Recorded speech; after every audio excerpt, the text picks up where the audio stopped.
আল্লাহর ভালোবাসা পেতে হলে নবীজি সাল্লাল্লাহু আলাইহি সাল্লামকে সমস্ত কিছুর চেয়ে, এমনকি নিজের জীবনের চেয়েও বেশি ভালোবাসতে হবে। কোরআনের ঘোষণা, নবী মুমিনদের কাছে তাদের নিজেদের জীবনের চেয়েও অধিক প্রিয়, ঘনিষ্ঠ। সূরা আল আহজাব আয়াত 6।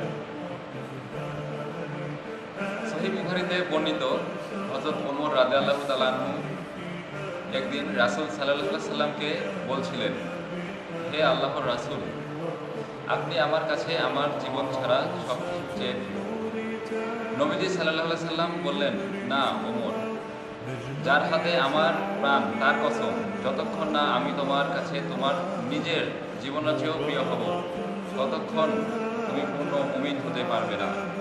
এরপরে হযরত ওমর রাদিয়াল্লাহু তাআলা আনহু বললেন, আল্লাহর কসম, আপনি এখন আমার কাছে আমার জীবনের চেয়েও প্রিয়। নবীজি সাল্লাল্লাহু আলাইহি সাল্লাম বললেন, হে ওমর, তোমার ঈমান পূর্ণ হলো। সহিহ বুখারী 6632 নম্বর হাদিস। যদি তোমরা আল্লাহকে ভালোবাসো তবে আমার অনুসরণ করো, আল্লাহ তোমাদের ভালোবাসবেন এবং তোমাদের পাপসমূহ ক্ষমা করে দিবেন।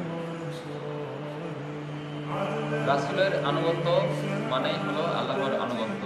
রাসূলকে ভালোবাসা ছাড়া আল্লাহর ভালোবাসা অর্জন হয় না। আল্লাহকে পেতে হলে অবশ্যই রাসূলকে ভালোবাসতে হবে। সূরা আন-নিসার ৮০ নম্বর আয়াতে বলা হয়েছে, যে রাসূলের আনুগত্য করলো সে আল্লাহরই আনুগত্য করলো, আর যে মুখ ফিরে নিল আমি আপনাকে তাদের অভিভাবক করে পাঠাইনি।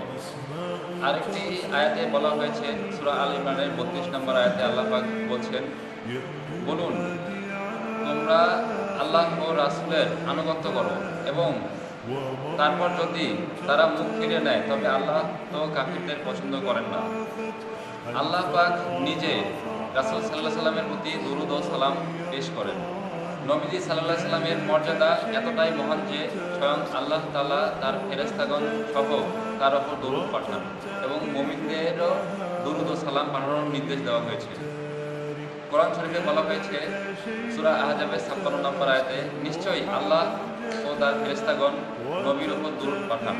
হে মুমিনগণ, তোমরাও তার উপরে দরুদ পাঠ করো এবং তাকে যথাযথভাবে সালাম পেশ করো।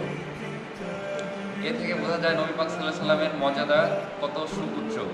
আল্লাহ পাক যেখানে নিজেই রাসূল পাক সাল্লাল্লাহু আলাইহি সাল্লামের উপরে দরুদ ও সালাম পেশ করেন।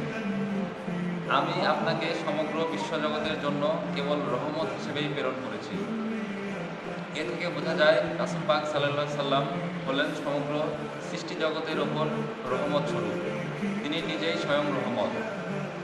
আর আল্লাহ পাক বলেছেন, রহমতে আনন্দ প্রকাশ করো।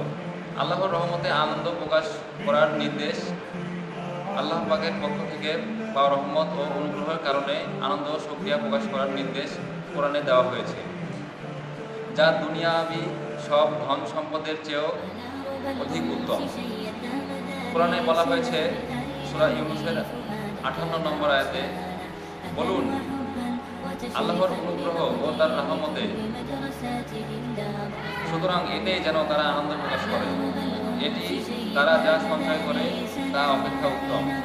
এই আয়াত থেকে বোঝা যায় যে মানুষ সারা জীবন যা কিছু সঞ্চয় করে, যা কিছু উপার্জন করে, নেক আমল করে, যা কিছু আল্লাহর উদ্দেশ্যে কামাই করে, তার সবগুলোর থেকে আল্লাহ পাকের রহমতে আনন্দ প্রকাশ করা উত্তম। নবীজি সাল্লাল্লাহু আলাইহি সাল্লাম যেহেতু সবচেয়ে বড় রহমত, তাই তার আগমন ও উপস্থিতি পেয়ে আনন্দ প্রকাশ করাকে আলেমগণ উত্তম কার্য মনে করে। নবীজির জন্মদিনের দিন শান্তির দিন হিসেবে প্রকাশ হয়। পবিত্র কোরআনে পূর্ববর্তী নবীদের জন্মের দিনকে বরকতময় ও শান্তিময় দিন হিসেবে উল্লেখ করা হয়েছে। শ্রেষ্ঠ নবী মুহাম্মদ সাল্লাল্লাহু আলাইহি সাল্লামের ক্ষেত্রে এই একই মর্যাদা আরও স্পষ্ট ও মহান। কোরআনে বলা হয়েছে, সূরা মারিয়ামের ১৫ নম্বর আয়াতে, এই সূরাটি নাযিল হয়েছিল হযরত ইয়াহইয়া আলাইহিস সালাম সম্পর্কে।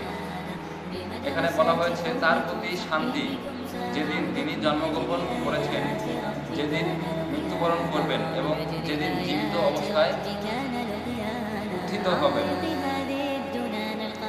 কোরআনে আরও বলা হয়েছে, হযরত ঈসা আলাইহিস সালাম সম্পর্কে বলা হয়েছে, আমার প্রতি শান্তি যেদিন আমি জন্মগ্রহণ করেছি, যেদিন মৃত্যুবরণ করব এবং যেদিন জীবিত অবস্থায় উত্থিত হব। সূরা মারিয়াম আয়াত 33। এ থেকে বোঝা যায় পূর্ববর্তী নবী ও রাসূলগণের জন্মের দিনকে এবং ওফাত দিবসকে আনন্দের উদযাপন করার কথা, শান্তির দিনের কথা আল্লাহ পাক নিজেই কোরআনে স্পষ্টভাবে বলেছেন। তাই রাসূল পাক সাল্লাল্লাহু আলাইহি সাল্লামের জন্মের দিন আগমন দিবস উদযাপিত করার কথা কোরআনেই বলা হয়েছে। আমাদের রাসূল পাক সাল্লাল্লাহু আলাইহি সাল্লাম হলেন সর্বযুগের শ্রেষ্ঠ রাসূল, তিনি সর্বযুগের শ্রেষ্ঠ মানব। তাই যেহেতু অন্যান্য নবী ও রাসূলগণের জন্মদিন এবং ওফাত দিবসকে শান্তির দিন বা উদযাপনের দিন হিসেবে ঘোষণা করা হয়েছে কোরআনে, সেহেতু অবশ্যই এই আয়াতটি রাসূল পাক সাল্লাল্লাহু আলাইহি সাল্লামের ক্ষেত্রেও একই মর্যাদা, একই অর্থ বহন করবে। হযরত উরওয়া রাদিয়াল্লাহু তাআলা সূত্রে বর্ণিত, আবু লাহাবের মৃত্যুর পর তাকে স্বপ্নে দেখে জিজ্ঞেস করা হলো তার অবস্থা কি। সে বলল, তোমাদের ছেড়ে আসার পর আমার কোনো কল্যাণ হয়নি, তবে সুয়াইবার অর্থাৎ আবু লাহাবের দাসী মাধ্যমে আমাকে কিছু পানীয় দেওয়া হয়, কারণ সে আমাকে মুহাম্মদের জন্মের সুখবর দিয়েছিল এবং আমি আনন্দিত হয়ে তাকে আজাদ করে দিয়েছিলাম।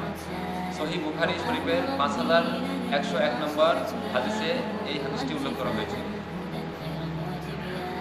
কোরআনের এই সকল আয়াত স্পষ্টভাবে প্রমাণ করে যে রাসূলুল্লাহ সাল্লাল্লাহু আলাইহি সাল্লামের ভালোবাসা ঈমানের মূল ভিত্তি।